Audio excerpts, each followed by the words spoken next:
Size का,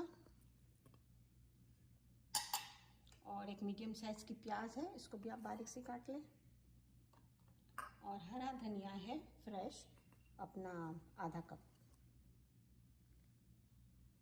अब हम इन सबको अच्छी तरह से मिक्स कर लेंगे।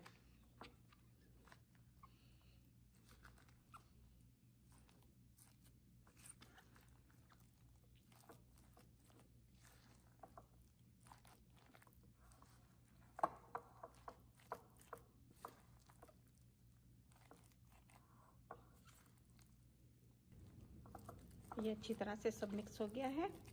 अब हम इसको ढक के थोड़ी देर के लिए रख देंगे, जब तक हम तेल गरम करने के लिए रखते हैं।